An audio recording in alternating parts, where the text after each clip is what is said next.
Hey everyone, my name is Charlie, and today I'm going to review The Hoarder by Jess Kidd. I did originally record a video for this already, but I didn't actually get around to reviewing it, so this is going to have to be an incredibly fast review. This book follows Maud Drennan, who is a carer and is tasked with looking after the hoarder of the title, Cathal Flood. He has this huge home called Bridalmere, where he has been storing his rubbish, detritus, and a wall of National Geographics for years.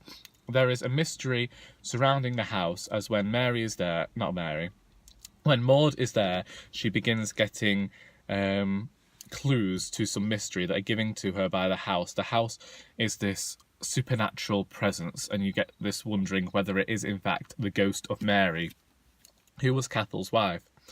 And Maud's landlord, Renata, who might just be one of my favourite characters in fiction at the moment, decides that this is some sort of murder mystery, that Mary was murdered by Cathal, and that they should solve this crime. Now, that is where the mystery begins, because these characters don't actually know that a crime has been committed. They don't know whether anything was just an unfortunate circumstance, but they do know that there is a missing girl, because a photo appears. The house gives Maud this photograph, and it's of two children, or is it one child? Either way, yes, one of the children, a young girl, has her face burnt out of the picture. And I've just realised that the burning out of faces was actually great foreshadowing for something that happened. And I actually guessed that was going to happen. And oh my lord, I just realised that something I guessed was going to happen happened. How did I forget that something I guessed something would happen at the start of this book, and I've just remembered that it did actually happen. And I hope that hasn't spoiled anything, or you weren't able to read too much into my words. But basically, this is a fantastic book. As with The Trouble with Goats and Sheep that I said had everything that I needed in a book, this has done the same thing. It is a murder mystery with comedy, with supernatural elements, all in this one book, and it gets up to hijinks, and it felt brilliant. It felt like just the type of story that I like. I really enjoyed the voice of Maud, and sometimes she would remind me of, the writing in here would remind me of my own writing, only better. This book is written exceptionally well, and I now know, I feel like I've taken from this book how I could improve my own writing, and I finished reading it yesterday. It was an incredibly... I started it on Thursday and then didn't read any... I read the first 100 pages and then didn't read anything until yesterday because I was at work the previous 2 days. And then I just sat down and I read this book for most of the day yesterday, and I thoroughly enjoyed the experience because I really wanted to just ingest this story. I wanted to know everything that happened. I love a good mystery story, but I love strong characters as well, and I like this gothic take, and it reminded me of some of the horror films that I used to watch as a child. You know, the ones that aren't really hugely horrific, they aren't grotesque, they don't go gory, but they just have that scare factor to them. So like a thriller, really. And it was some sort of literary thriller that had these comedic elements, and I can't stand anything that's too out there, because for some reason, if a book makes me anxious, makes me nervous, I just have to stop reading it because I can't get further. I become too nervous to read it. I'm a very nervous person myself. I have that sort of disposition. So this was just the type of book that I needed to read. But Renata, for me, as a character, this is Maud's landlord, was a fantastic character, and it is why she is now in my head. All the characters in here are incredibly strong, and they all have their own issues, but they all felt to me incredibly real. And the whole psychic thing, my mother, on the mother side of my family, there are some, spiritualists, and I can remember when I was younger that this really terrified me.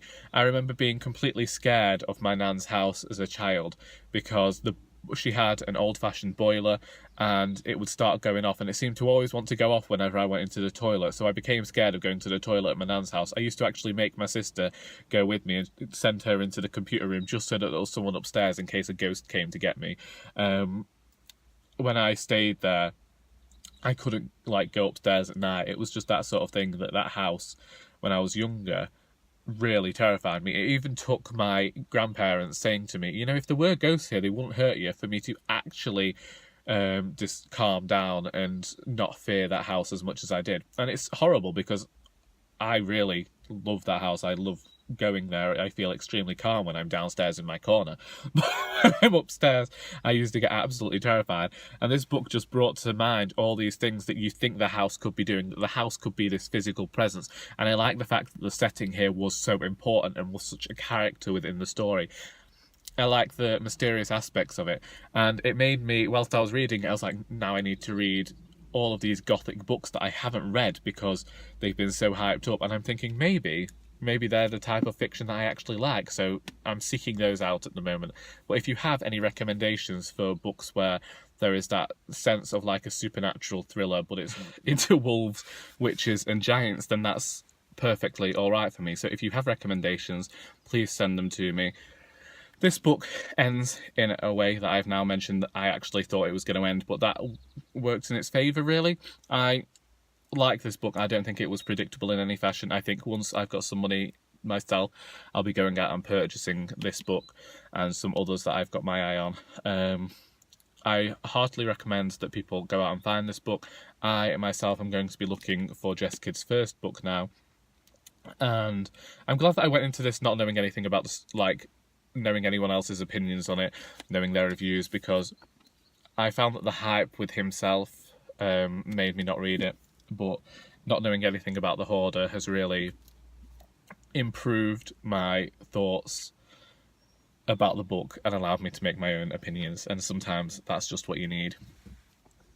Anyway, if you have read this book, please feel free to discuss it down in the comments. If I haven't touched on something you would like me to touch on about this book, please feel free to ask any questions, because I can't remember what I've said in this review, and I'm recording all these on my iPhone, so I'm currently unable to actually go back and check that I've said everything that I wanted to say. But please note, great writing style, great character voices, really stupendous characters and setting, and a book that you will devour. And I hope you enjoyed this video, and until next time, that is all.